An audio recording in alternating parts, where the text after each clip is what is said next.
Assalamualaikum warahmatullahi wabarakatuh. Saya Cita Putri Rahmadani dari kelas 12 IPS 1. Di sini saya akan membawakan materi PKN yang berjudul Pengaruh Kemajuan IPTEK, Ilmu Pengetahuan dan Teknologi terhadap NKRI, Negara Kesatuan Republik Indonesia. Di sini saya akan membahas 4 bidang. Yang pertama bidang politik, yang kedua bidang ekonomi, yang ketiga bidang sosial budaya, dan yang keempat bidang hukum, pertahanan, dan keamanan. Jadi kita masuk yang pertama di bidang politik. Apa sih politik itu? Politik adalah seni dan ilmu untuk meraih kekuasaan secara konstitusional maupun non-konstitusional. Ada juga yang mengartikan politik sebagai kegiatan yang diarahkan untuk mendapatkan dan mempertahankan kekuasaan di masyarakat.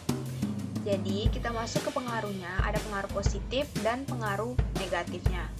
Pengaruh positif di bidang politik yaitu berkembangnya demokrasi dan kebebasan berpendapat. Terus munculnya berbagai partai politik.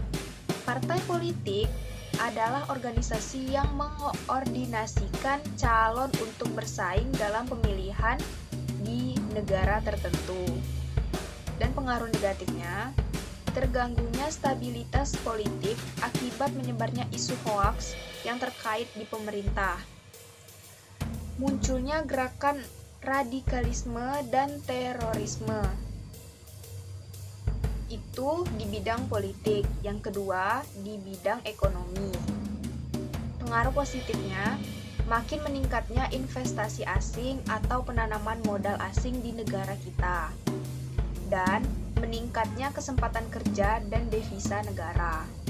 Pengaruh negatifnya, terjadinya pengangguran bagi tenaga kerja yang tidak mempunyai kualifikasi yang sesuai dengan yang dibutuhkan. Dan meningkatnya sifat konsumtif. Sifat konsumtif adalah membeli barang dengan boros atau membeli barang secara berlebihan. Terus yang ketiga, di bidang sosial dan budaya. Pengaruh positif. Yang pertama, kebutuhan hidup dapat tercapai dengan mudah. Dan yang kedua, segala informasi di dunia adalah berkat perkembangan IPTEK. Kita mendapatkan informasi dari seluruh dunia, bisa dari aplikasi Instagram, atau Google, atau Facebook, dan lain sebagainya. Dan hubungan sosial antar masyarakat dapat dijangkau dengan mudah. Misalnya berkomunikasi melalui WhatsApp, atau SMS, dan telepon. Pengaruh negatifnya, meningkatnya kenakalan dan kriminalitas, adanya kesenjangan sosial, dan memudarnya nilai-nilai asli bangsa. Dan di bidang terakhir ini, bidang hukum, pertahanan, dan keamanan. Pengaruh positifnya, makin meningkatnya supremasi hukum, demokratisasi, dan tuntunan terhadap dilaksanakannya hak asasi manusia.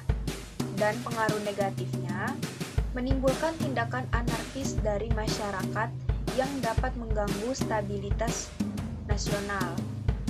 Dan peran masyarakat dalam keamanan, ketertiban, dan kedaulatan negara semakin berkurang akibat adanya teknologi sekarang ini. Jadi, sekian presentasi yang dapat saya sampaikan. Lebih kurang saya mohon maaf. Wassalamualaikum warahmatullahi wabarakatuh.